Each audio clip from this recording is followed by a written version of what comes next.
स्वागत है मेरे YouTube चैनल पर द डार्क नाइट। चलिए अपने कहानी को शुरू करते हैं। कहते हैं कि दुनिया का स्वर्ग और नर्क दोनों इसी दुनिया में है। अच्छा करोगे तो स्वर्ग है और बुरा करोगे तो नर्क भी यही है। आज की ये कहानी नोएडा के सेक्टर 11 में रहने वाली पूजा की है, जो बहुत होनहार और अपनी ज़िंदगी में सिर्फ ऊंचाइयों को छूना चाहती है। ऑफिस का काम खत्म करने के बाद पूजा को पुलिस स्टेशन जाना था। एक पुलिस केस के चक्कर में स्टेटमेंट देना था। उसे निपटाकर थकी हारी देर रात वो घर पहुंची। घर में घुसते के साथ ही उसने टॉवल निकाला और सीधे नहाने चली गई। शायद आज का दिन ही उसका खराब था। नहाते नहाते ही पानी चला गया। परेशान होकर और गुस्से में बाहर निकली और रात के कपड़े पहनकर अपने कमरे में सोफे पर बैठकर टीवी देखने लगी।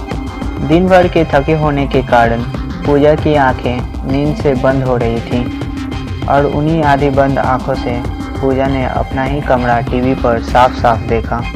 उसकी नींद ये देखकर एक झटके में गायब हो गई। पूजा थकी हुई थी, इसलिए वो इस घटना को अपना वहम मान ही रही थी कि तभी उसने टीवी पर दोबारा अपना कमरा देखा और साथ ही देखा कि जिस सोफे पर बैठकर वो टीवी देख रही है, वहाँ ठीक उसके पीछे खड़े होकर कोई उसके बालों में हाथ फेर रहा था।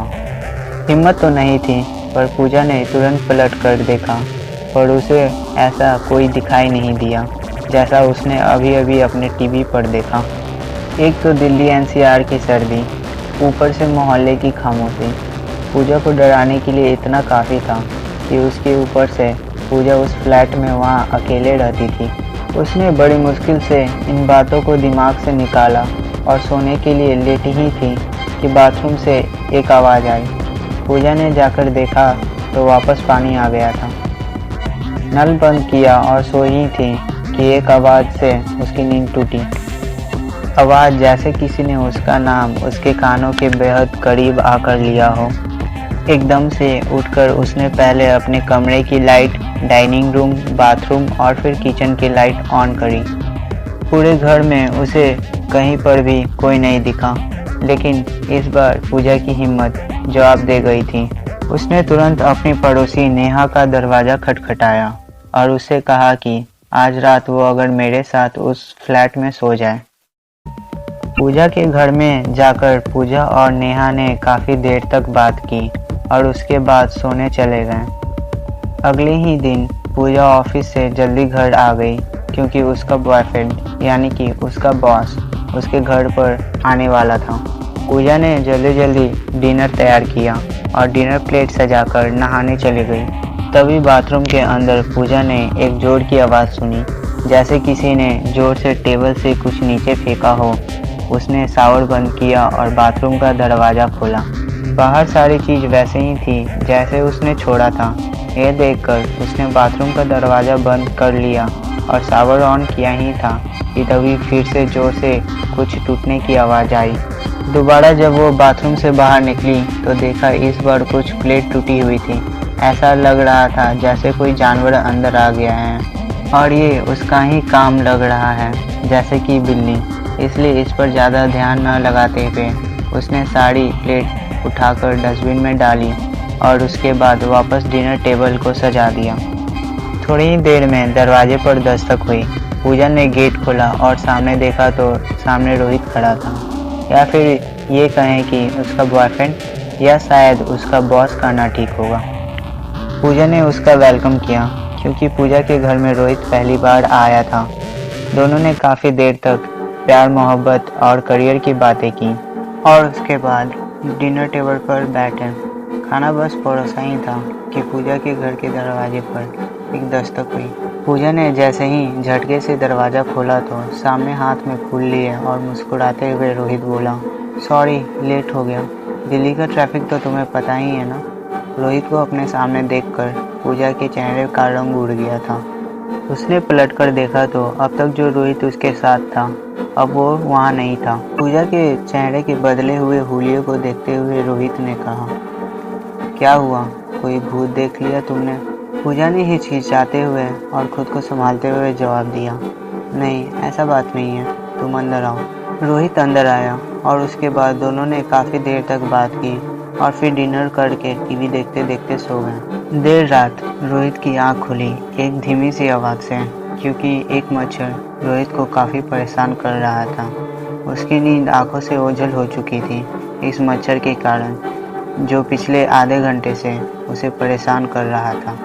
रोहित उठकर पानी पीने हॉल में गया और फ्रिज का दरवाज़ा खोला ही था कि हॉल का पंखा अपने आप शुरू हो गया। रोहित ने नज़र उठाई तो देखा पंखा तो चालू ही नहीं है। वैसे तो पंखे के ऑन होने की आवाज़ काफ़ी साफ सुनी थी।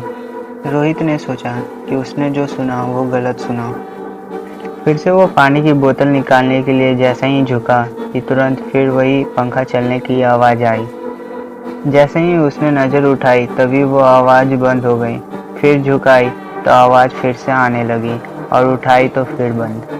रोहित दौड़ता हुआ अपने कमरे की ओर गया और वहाँ जाकर उसने जो देखा वो देखकर उसे अपनी आंखों पर विश्वास नहीं हुआ। पूजा ने अपने कपड़े फाड़ रखे थे और कैंची से अपने बाल काट रही थी। रोहित ने जब उसे रोकने की कोशिश की तो उसने तो पहले रोहित को जोर से धक्का दिया और उसके बाद कमरे में रखे ड्रेसिंग टेबल पर अपना सर जोर जोर से मारने लगी। उसने 2-3 बार अपना सर जोर से पटका। पूजा को बुरी तरह चोट आई थी और रोहित न जाने कैसी हालत में था। इतना ज़्यादा खौफ था कि वो चाहकर भी अपनी जगह से नहीं हिल पा रहा था। उसे बस एक ही आवाज़ सुनाई दे रही थी, वो पंखे की आवाज़ जो उसने फ्रिज के पास सुनी थी। रोहित ने पूजा को रोकने की कोशिश की तो पूजा ने उसको जोर से धक्का दिया और फिर ड्रेसिंग टेबल के शीशे को अपने सर से तोड़कर फिर अपने चेहरे को जगह जगह से बुरी तरह नोच दिया। पूजा के पूरे चेहरे पर जगह जगह से गहरे कटे होने के कई निशान थे और पूरा चेहरा खून से भरा पड़ा था। रोहित ने अपनी पूरी हिम्मत लगाई और अपनी जगह से उठकर पूजा को संभालते हुए जोर से खींचा। क्या कर रही हो तुम? पागल हो गई हो क्या? तभी पूजा बेहोश होकर जमीन पर धड़ाम से गिर पड़ी। रोहित ने उसको उठाया और बिस्तर पर लेटा दिया और डॉक्टर को फ़ोन लगाया।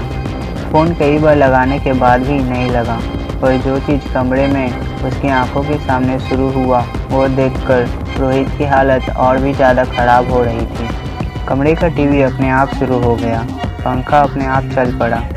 इससे पहले कि रोहित समझ पाता कि ये सब क्या हो रहा है, उसने एक आवाज़ सुनी। किसी के भयंकर तरह से गुर्राने की आवाज़ सुनाई दी। जैसे ही रोहित ने पलटकर देखा तो पाया कि पूजा जाग चुकी थी और बिस्तर पर बैठकर कुछ बोल रही थी। बहुत घमंड था इसे अपनी खूबसूरती पर। मुझे कहती थी, शक्ल देखा है आईने में? अब खुद की शक्ल देखने में घिन आएगी। इतना कहने के बाद पूजा फिर से बेहोश हो गई। इन सभी हादसों से हफ्ते भर पहले ही पूजा के ऑफिस में एक लड़के ने उसे प्रपोज किया था और पूजा ने उसकी बहुत बेइज्जती की थी। उसने सबके सामने कहा था, शक्ल देखी है आईने में अपनी। वो लड़का अपनी बेइज्जती बर्दाश्त नहीं कर पाया और उसने सुसाइड कर लिया। परसों राती जब ये सब शुरू हुआ उससे कुछ घंटे पहले ही पूजा पुलिस स्टेशन से लौटी थी अपना स्टेटमेंट देकर। आज इस घटना को करीब 2 साल हो गए, उस आखिरी दिन से लेकर आज तक फिर ऐसी कोई घटना नहीं हुई पूजा के साथ। कई इलाज के बाद भी पूजा का चेहरा पूरी तरह से ठीक नहीं हो सका और सच में उसे खुद की शक्ल देखने में घिन आने लगी थी।